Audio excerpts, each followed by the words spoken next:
Este versículo que leímos, cuando yo lo leí ahorita, me impactó lo siguiente. Dice: y nosotros no hemos recibido el espíritu del mundo, sino el espíritu que proviene de Dios.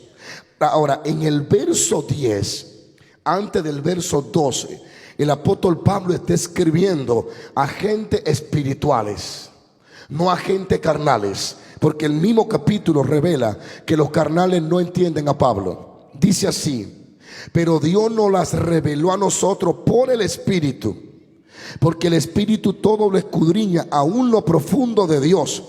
Porque ¿quién de los hombres sabe las cosas del hombre, sino el Espíritu del hombre que está en él? Así tampoco nadie conoció las cosas de Dios, sino el Espíritu de Dios. Y nosotros no hemos recibido el espíritu del mundo, sino el Espíritu que proviene de Dios. ¿Para qué? Para que sepamos para que sepamos lo que Dios nos ha concedido, lo cual también hablamos, no con palabra enseñada por sabiduría humana, sino con la que enseña el Espíritu, acomodando lo espiritual a lo espiritual. ¿Cuál es el principal objetivo del espíritu del mundo? Está aquí, ahí lo dice. El principal trabajo del espíritu del mundo, o del sistema del espíritu del mundo, es cohibirte de las revelaciones de Dios. Porque aquí dice: no hemos recibido el espíritu del mundo para que no sepamos lo que Dios nos ha concedido, dando a entender que cuando se camina en el espíritu del mundo, se camina ciego en el espíritu de Dios. Cuando no dejamos manejar por el espíritu del mundo, somos sordos al Espíritu Santo. Lo contrario al espíritu de Dios es el espíritu del mundo. El espíritu del mundo es aquel que no nos permite conocer lo que Dios nos ha concedido. Y por eso hay gente, aleluya, viviendo en un estado de vida inferior al que deberían vivir, por la falta de revelación que aún no tiene, por vivir dentro del espíritu del mundo. El espíritu del mundo, su trabajo es cohibirte, ponerte inconsciente de las cosas espirituales. ¿A cuántos de ustedes algún día les sacaron muela? La mayoría de nosotros que nos sacan muela nos ponen una anestesia aquí, ¿sí o no, doctora? Una anestesia. Y por más que nos duele y nos jalan la muela, no sentimos el dolor como lo deberíamos de sentir si no tuviéramos una anestesia. La doctora casi se engancha encima del hombro de uno, sacándole la muela, le da un trompón, le vira la cara y uno no siente nada, porque están anestesiadas, o nos anestesian para que no sintamos la realidad del dolor en que estamos pasando. Exactamente es lo que hace el espíritu del mundo: anestesiarnos a las cosas espirituales. Y cuando Dios se está moviendo no lo sentimos, no porque Dios no está, sino que el espíritu del mundo nos ha anestesiado. Yo no sé si le pueda predicar a alguien aquí en esta hora. Y tú ves que Dios está sanando a alguien y no sentimos alegría por ese milagro. Y decimos: ay, yo no sentí nada acá. No, es que está bajo la influencia del espíritu del mundo. ¿Habrá alguien aquí que alaba la gloria de Dios? El espíritu del mundo es un sistema diseñado para distraerte, para distorsionarte, para ocuparte en cosas que no tienen valor, para que le dé atención a las cosas que realmente no traen resultados espirituales en tu vida.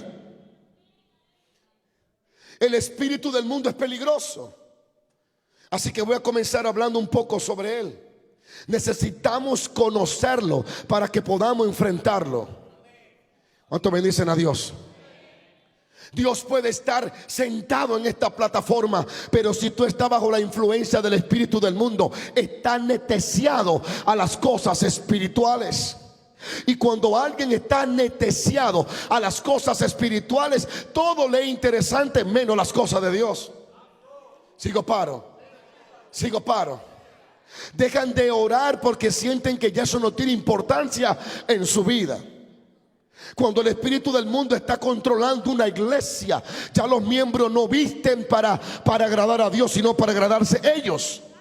El espíritu del mundo tiene muchas ramas y no quiero tocar todas hoy porque no terminaremos. Cuando alguien camina en el espíritu del mundo, no solo está anestesiado a las cosas espirituales, sino que vive bajo una lujuria, bajo una vanidad y bajo una vanagloria.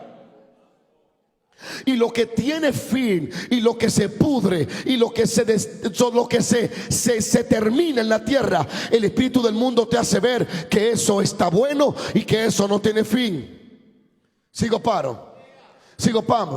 El espíritu del mundo te lleva a darle más importancia a un trabajo que a la obra de Dios, porque para eso está diseñado, para hacerte inocente a las cosas espirituales. Espíritu de Dios, a su nombre. Y yo espero que en esta próxima temporada no solo nos divorciemos del espíritu del mundo, no solo nos desconectemos de él, sino que hay ojos aquí cerrados que se van a comenzar a abrir y van a ver una realidad espiritual que antes jamás habían visto. El espíritu del mundo te hace pensar humanamente, te hace hablar en lo natural y te hace sacar tu calculadora tratando de calcular lo incalculable de Dios. El espíritu del mundo es peligroso. Y no hablo solo de la ropa, de la vestimenta. Es más profundo que eso. Es más profundo que eso. Pablo habla del espíritu del mundo. No podemos ignorarlo. Y dice, no tenemos el espíritu del mundo para que seamos ajenos a las cosas que Dios quiere. Tenemos el espíritu de Dios que nos revela todo lo que el Padre nos ha concedido. Uno de los trabajos del espíritu del mundo es cohibirte de las cosas que te pertenecen.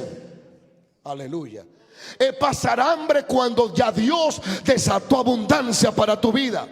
Pero al no tener el conocimiento y la revelación de lo que el Padre te ha concedido, vive mendigando paz cuando debería de sobrarte la paz de Dios. Alguien que está bajo el espíritu del mundo normalmente vive de depresión en depresión. Pero escuche esto, por favor. Este es el punto que quiero tocar. Este es el punto esencial. Y nosotros no hemos recibido el espíritu del mundo, sino el espíritu que proviene de Dios, para que sepamos lo que Dios nos ha concedido. Lo cual también hablamos no con palabra enseñada por sabiduría humana. El espíritu del mundo es el que te dice que con tu sagacidad y con tu palabrerío podrá lograr las cosas. Pero el espíritu de Dios, el que te dice, no es con espada ni es con ejército, es con mi espíritu, ha dicho Dios.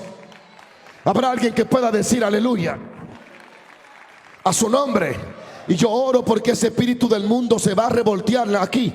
Ese espíritu del mundo va a querer decirte, no vuelve el miércoles, no puede escuchar las enseñanzas que trae, porque el espíritu del mundo está dirigido por las tinieblas. ¿Por qué? Porque cuando el espíritu del mundo te influencia, el reino de Dios deja de avanzar. Porque quien avanza el reino de Dios en la tierra es un ser humano lleno del Espíritu Santo de Dios.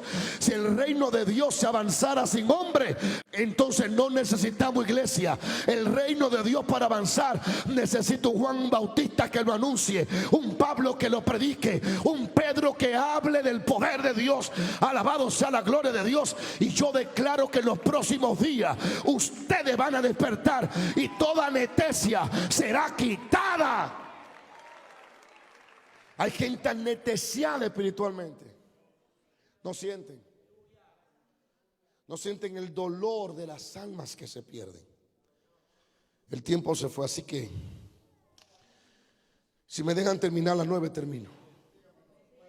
Ahora entienden de qué se va a tratar esa próxima serie. Cómo conocer los miles de diversos espíritus en contra de la iglesia. Cómo se manifiestan, cómo operan. Satanás es un estratégico.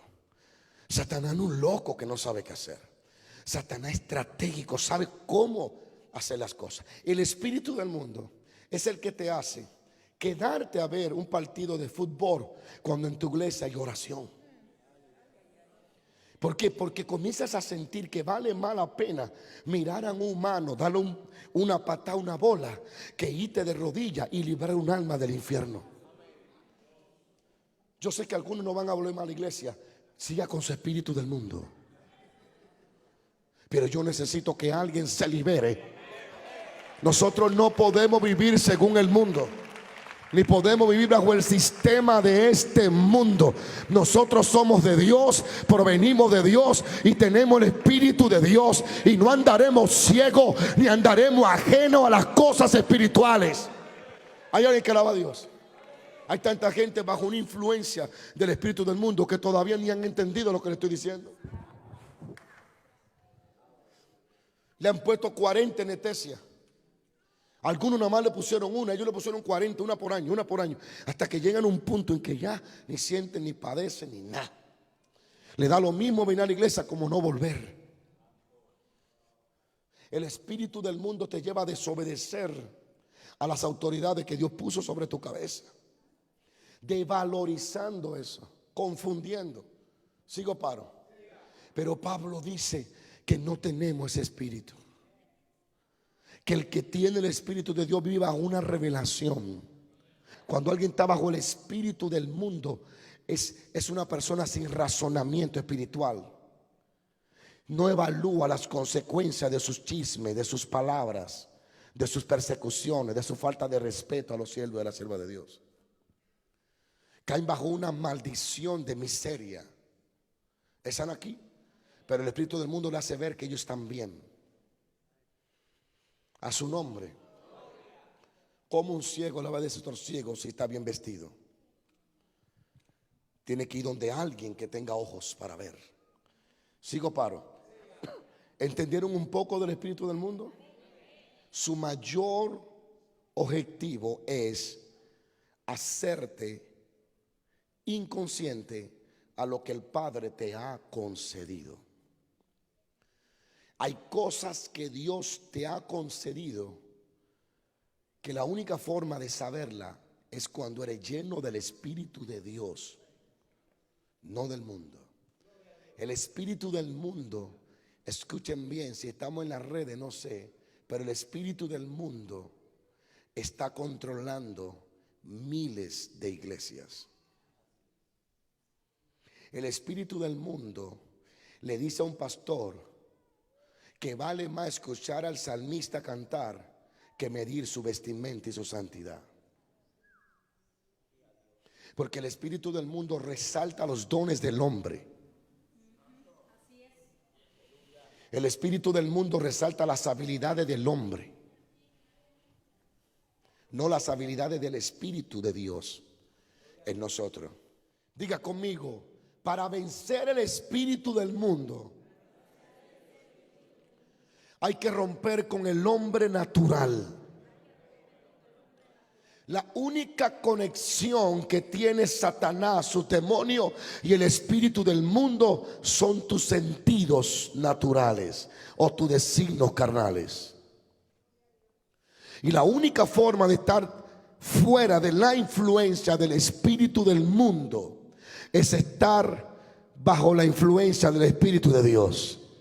Y la única forma que podemos estar bajo el control del Espíritu de Dios es cuando le quitamos a la carne el control en nuestras vidas. Diga conmigo: rompiendo con el hombre natural. En ese mismo versículo, en el verso 14, en ese mismo capítulo dice: pero el hombre natural no percibe las cosas que son del Espíritu de Dios, porque para él son locura y no la puede entender, porque han de discernirse espiritualmente. Diga conmigo: el carnal tiene mente carnal, y el que tiene mente carnal no puede percibir las cosas espirituales. Y diga conmigo: pero esta noche vamos a comenzar con una metamorfosis en nuestras mentes en el nombre poderoso de Jesús. Diga conmigo: el que tiene mente carnal tiene palabras carnales. Olvídese de eso, déjese de cuento. Nadie tiene boca carnal y mente espiritual. No se pueden desligar, están unidos. El que tiene mente espiritual tiene boca espirituales. Alabado sea Dios su nombre.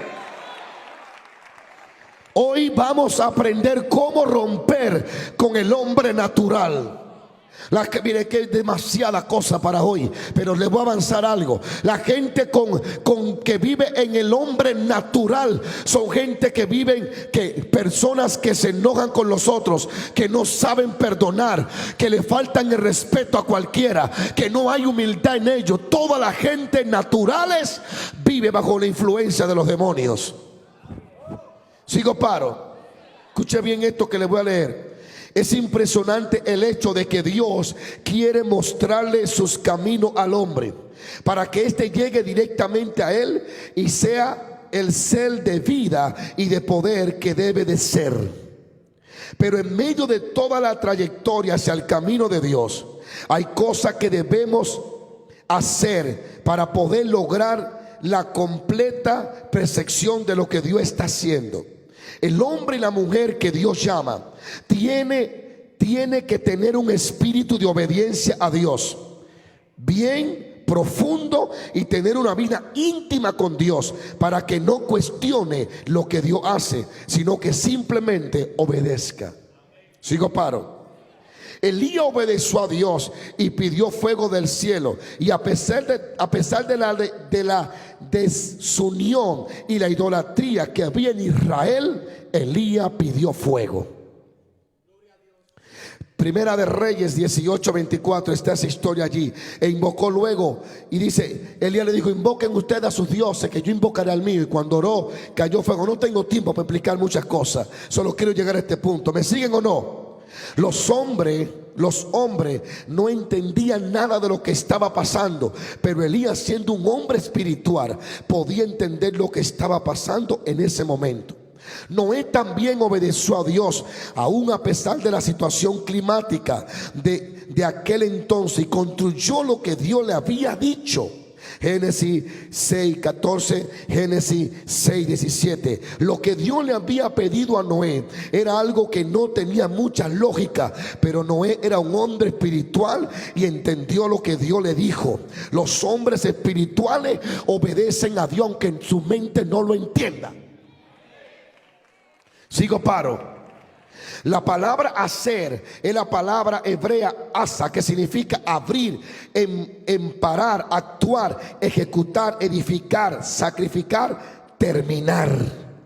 Noé hizo todo lo que Dios dijo que había que hacer. Así que cuando alguien obedece a Dios, hay momentos en que Dios nos dice: hazte un trabajo, diciéndonos: es tiempo de abrir ese ministerio, esa iglesia, actuar pronto. Es tiempo de ejecutar un plan, de edificar, de sacrificar y de terminar. Cuando Dios dice algo, hazlo, aunque tu naturaleza humana diga lo contrario. Sigo paro. Pero muchas veces nos quedamos por mitad por causa de nuestra naturaleza. Dios está buscando a alguien que rompa con lo natural y le obedezca a Dios. Y es por eso que Primera de Corintios 2:14 dice: pero el hombre natural no percibe las cosas que son del Espíritu de Dios, porque para él son locuras. En otra versión dice: pero el hombre natural, no espiritual, no acepta ni recibe en su corazón los dones y enseñanza, ni la revelación del Espíritu de Dios. Diga conmigo: pero el hombre natural. Diga conmigo, cuando hablo de hombre, hermano, hablo de mujer también. Diga conmigo: pero el hombre natural. La palabra natural en griego es sujikos, que significa sensitivo, animal, sexual, que no tiene el Espíritu de Dios, físico, material, individuo, mundano. Este tipo de personas es muy difícil que puedan entender lo que Dios quiere hacer con nosotros. Ellos no tienen el Espíritu de Dios. ¿Qué es un hombre? ¿Qué es un hombre natural o no espiritual? Alguien Alguien quien es guiado por los apetitos físicos o por un espíritu jactancioso ajeno a la vida divina es aparente cercano del hombre animal. Así también el terrenal, el hombre diabólico o demoníaco, que es guiado por un espíritu malvado. Un hombre tal depende de la sabiduría humana para resolver todos sus problemas. Vive para agradarse a sí mismo y para complacer los deseos del corazón inconverso. Y por lo tanto es incapaz de entender y apreciar las cosas espirituales. El hombre natural o carnal es alguien que vive para deleitarse así. Es un egoísta, solo piensa en él. Diga conmigo, no recibe las cosas que son del espíritu. Esa palabra no recibir es de homai, que significa recibir como un huésped, aceptar como verdadero, tolerar. Por más cosas que Dios haga, hasta que este hombre no cambie su forma de pensar, no podrá aceptar las cosas del Espíritu de Dios como verdadera. Mateo 16:23 dice: pero volviéndose dijo a Pedro: quítate delante de mí, Satanás, me eres tropiezo, porque pone la mirada en las cosas, no en las cosas de Dios, sino en las cosas de los hombres. La gente natural y carnal, su enfoque son las cosas naturales.